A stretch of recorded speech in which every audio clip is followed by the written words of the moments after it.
Welcome aboard for another video. Thanks, Conductor Keith. Hi, the purpose of this video is to talk about staging, hidden staging tracks, even for large-scale model railroads like mine. This video would be more pleasant for me to make than the last video I posted on my YouTube channel, which was about the centralized traffic control system used on the Alexandria subdivision 450 meters from my house.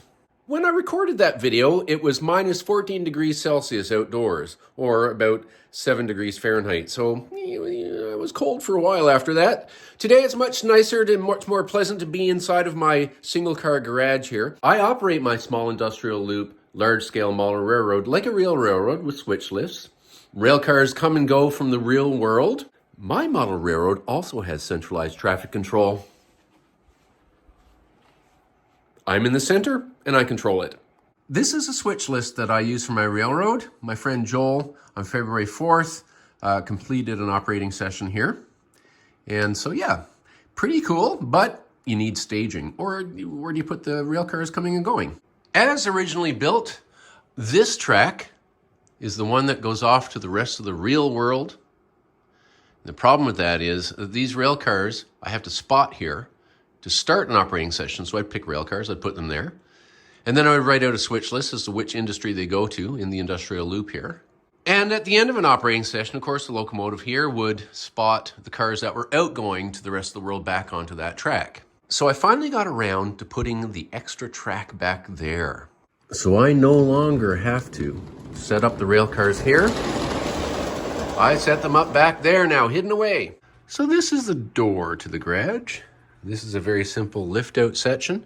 I just slide the joiners back on both sides here and the thing literally just lifts off. This is exactly how I built Whitson Bridge on the layout as well. So this is the track for the passenger train. I mean, I just cut that.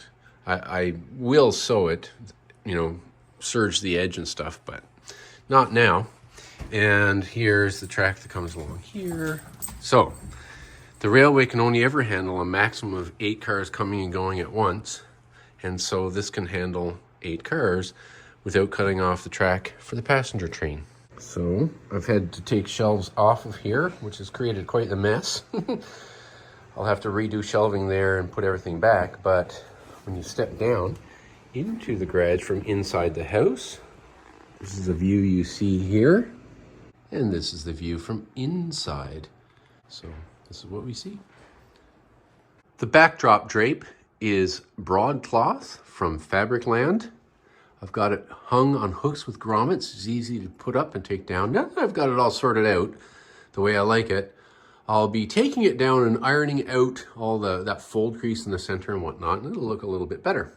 As a side note, as the scenery starts to improve, and I've been working on the scenery, it's not done obviously, there's whole sections that are finished. The warehouse still needs to be completed.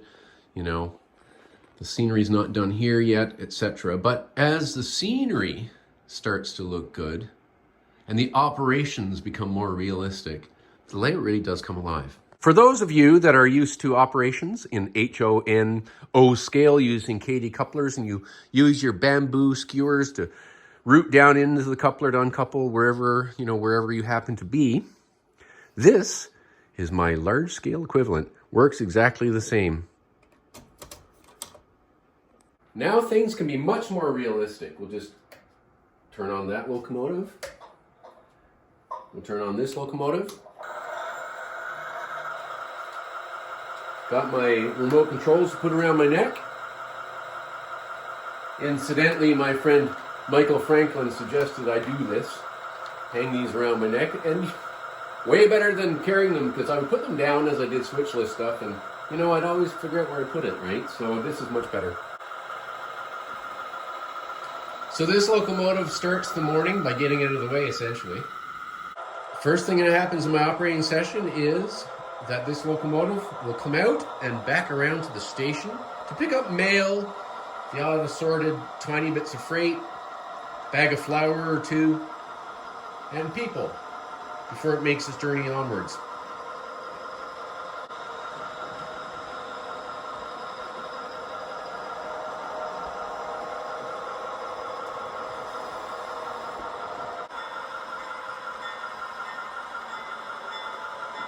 Now we'll just pick up some passengers and leave.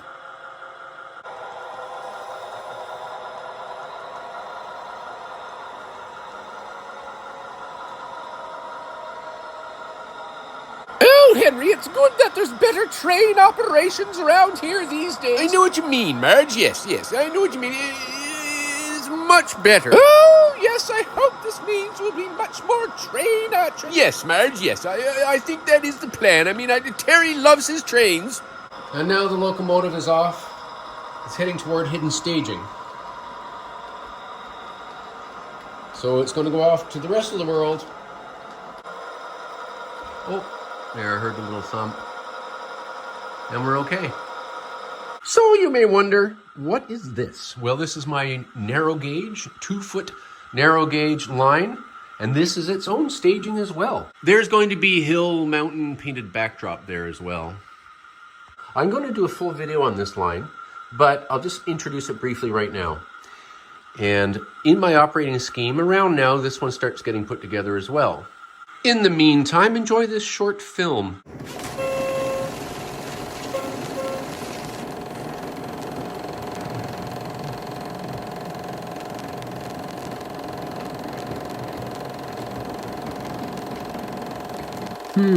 That little Boston Terrier seems to have noticed something.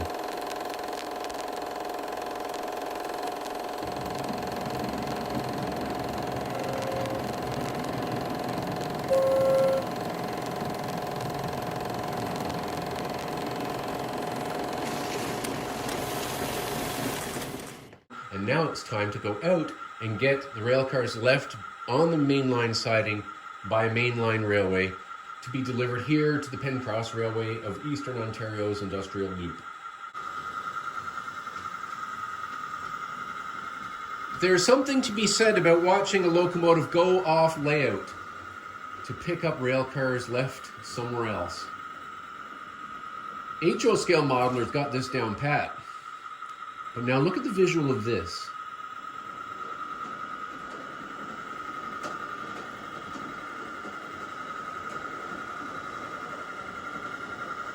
We large scalers can have the best of both worlds too.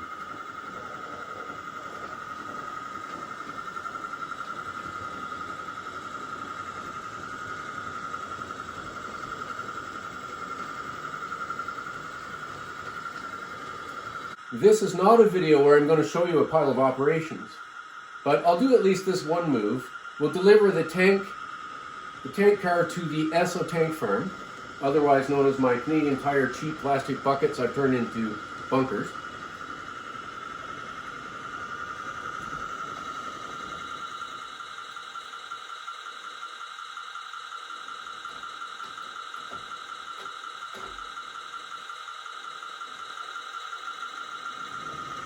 Easy as pie.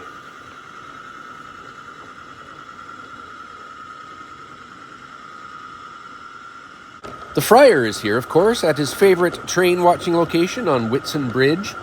He has a vow of silence, but of course he handed me a piece of paper suggesting that he hopes that you subscribe, share this video so that we can help encourage our hobby, but also go click that like button. Earlier I talked about scenery, so I'll leave you with these reflective pond shots.